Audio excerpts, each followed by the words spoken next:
సూర్యోస్మి. సూర్య కుటుంబ సభ్యులందరికీ కూడా శుభ ఆదివారం. సూర్యనారాయణమూర్తి అనుగ్రహ కృపా కటాక్ష సిద్ధిరస్తు. ఒక 2 రోజుల క్రితం మహారాష్ట్రలో జరిగినటువంటి ఒక సభలో మోడీ గారు ఆదివారాన్ని సెలవు దినంగా తీసివేస్తూ శుక్రవారాన్ని సెలవు దినంగా ప్రకటించాలని ఒక వ్యాఖ్య చేయడం జరిగింది. అది ఒక రకంగా మనకి శుభ పరిణామంగా తీసుకోవచ్చు. భారతదేశం ఔన్నత్యం పెరగడానికి, భారతదేశం సస్యశ్యామలం అవడానికి ఇది ఒక అద్భుతమైనటువంటి నిర్ణయం. అంటే గత కొన్ని సంవత్సరాలుగా జరుగుతూ ఉంది. ఇది ఇప్పుడు పత్రికా ముఖంగా ఆయన చెప్పడం, ఒక సభలో దీని గురించి ప్రస్తావించడం ఒక శుభ పరిణామంగా తీసుకోవచ్చు.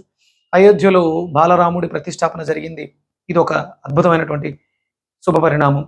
భారతదేశంలో ప్రతి పౌరుడు గర్వంగా ఇది నేను భారతీయుడిని అని గర్వంగా చెప్పుకునే విధంగా భారతదేశం రూపుదిద్దుకుంటుంది, మళ్ళీ పునర్వైభవాన్ని పొందుతుంది, భారతదేశం సస్యశ్యామలం అవుతుంది అనడానికి ఇది ఒక అద్భుతమైనటువంటి నిర్ణయం. అంటే ఇది గత అంటే మనకి స్వతంత్రం వచ్చిన దగ్గర నుంచి, స్వతంత్రం రాకపూర్వం కూడా ఇది ఒక దురాచారంగా ఆదివారం సెలవు దినంగా ప్రకటించడం జరిగింది. అప్పటి నుంచి కూడా ఆ దౌర్భాగ్యాన్ని, ఆ దౌర్బల్యాన్ని మనం అనుభవిస్తూ, అదే మానసిక బలహీనతతో, శారీరక వాంఛలతో ఆదివారాన్ని సెలవు దినంగా చేసుకుని స్త్రీ తైల మధుమాంసాన్ని ఏదైతే మనం ఆదివారం చెయ్యకూడదో అవన్నీ పనులు చేస్తూ ఇబ్బంది పడిపోతూ చాలా ఇబ్బందులు అనుభవిస్తూ ఉన్నాం. దానికి ఈరోజు మనం విన్నటువంటి న్యూస్ ఒక అద్భుతమైనటువంటి శుభసూచకంగా భావించాలి. కొన్ని ఈస్ట్ ఇండియా కంపెనీ భారతదేశం మీద వ్యాపారం కోసం వచ్చినప్పుడు భారతదేశాన్ని పూర్తిగా వాళ్ళు పరిశోధించారు. 4 సంవత్సరాల పాటు రీసెర్చ్ చేశారు.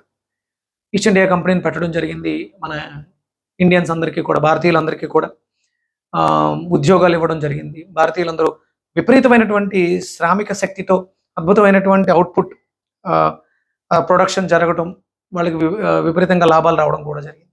ఇంతటి శ్రమలో వాళ్ళకి వాళ్ళ ధర్మానికి సంబంధించినటువంటి దైవాన్ని కొలుచుకోవడానికి సమయం దొరకట్లేదు. అప్పుడు ఏం చేయాలి అంటే, భారతదేశం ఇంత సంపన్నంగా, ఇంత శక్తివంతంగా ఉండడానికి ప్రధానమైనటువంటి ఆదివారం. ఈ ఆదివారాన్ని మనం ప్రార్థనలు చేసుకోవడానికి ఉపయోగిస్తే, వాడుకుంటే మనం కూడా శక్తివంతం అవుతాం అన్న ఉద్దేశంతో వాళ్ళు ఆదివారాన్ని సెలవు దినంగా ప్రకటించుకుని వాళ్ళు ప్రార్థనలు మొదలుపెట్టారు.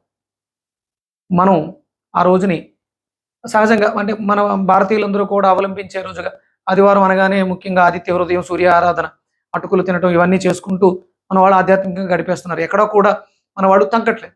అప్పుడు వాళ్ళకు వచ్చినటువంటి దుర్బుద్ధి, ఆదివారం సెలవు దినంగా ప్రకటించడానికి దుర్బుద్ధి కాదు, ఆదివారం సెలవు దినంగా ప్రకటించి వాళ్ళు ప్రార్థనలు చేసుకుని శక్తివంతులు అవ్వడానికి వాళ్ళు చేసినటువంటి విధానం అది. ఆ తర్వాత దుర్బుద్ధి ప్రవేశించి వీళ్ళకి ఆదివారం నియమనిష్టలను నియమాన్ని పాడు చేయాలి. అందులో ప్రధానంగా ఆదివారం ఏం చేయకూడదు, స్త్రీ తైల మధుమాంసాన్ని త్వజంతి. దీన్ని వాళ్ళు ప్రవేశపెట్టడంతో మార్చారు.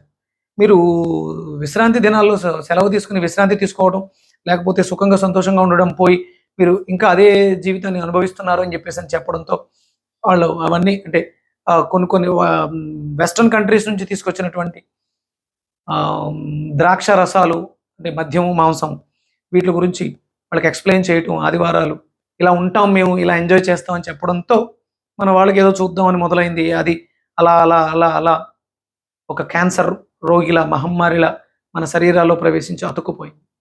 మాకు ఈ పెత్తందారీతనం వద్దు, మీ ఆధిపత్యం వద్దు, మీరు మా దేశాన్ని విడిచి వెళ్ళిపోండి అని యుద్ధాలు చేసి వాళ్ళని పంపించడం జరిగింది.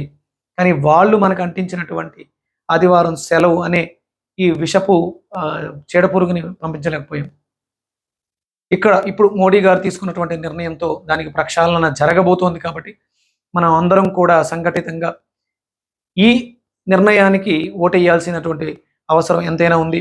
అది శుక్రవారం, క్రైస్తవ సోదరులకు కూడా శుక్రవారం విశేషమైనటువంటి పర్వదినం. ఎందుకంటే మీరు గుడ్ ఫ్రైడే చాలా విశేషంగా జరుపుకుంటారు. అంటే క్రైస్తవం అంతా కూడా శుక్రవారం మీద ఆధారపడి ఉంటుందని నేను అనుకుంటాను. ఎందుకంటే ఆ రోజు శుక్రుడు ఆధిపత్యం 64 కళలకి, కాబట్టి ఆ రోజు సెలవు దినంగా ప్రకటించడంతో మీకు మీ దైవానికి, మీ ధర్మానికి ఇష్టమైనటువంటి శుక్రవారాన్ని మీరు ప్రార్థనలు చేసుకోవడానికి వాడుకోవచ్చు. అలాగే ఎవరైతే సుఖ సంతోషాలతో భోగాలతో తొలతోగాలనుకున్నారో, అంటే మద్య మాంసాదులతో ఆనందించాలనుకున్నారో వాళ్ళకి శుక్రుడు భోగకారకుడు కాబట్టి మనకి ఆ భోగానికి ఎలాంటి ఇబ్బంది ఉండదు. అది తప్పుగా పరిగణించలేము. అంటే సహజంగా హిందూ ధర్మంలో గృహస్థాశ్రమంలో మద్యము అంటే మాంసము కూడా నిషిద్ధం. అది ఎవరి వృత్తి వైషమ్యాలను అనుసరించి పాటించవచ్చు. కానీ ఆదివారం మాత్రం నిషిద్ధం.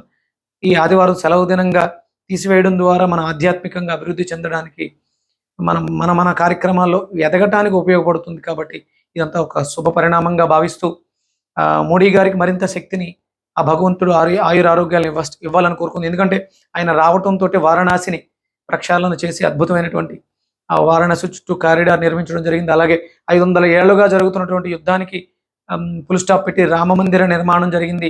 బాలరాముని ప్రతిష్ట జరిగింది. అలాగే కాశ్మీర్లో ఉన్నటువంటి యుద్ధ వాతావరణాన్ని పూర్తిగా తొలగించడం జరిగింది.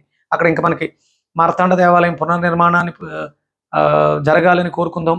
ఆ పరమేశ్వరుడు, కాశీ విశ్వేశ్వరుడు, అయోధ్యలో ఉన్నటువంటి బాలరాముడు, కాశ్మీర్లో ఉన్నటువంటి మార్తాండు మోడీ గారికి ఆయురారోగ్యాల్ని ప్రసాదించాలని మనస్ఫూర్తిగా కోరుకుందాం.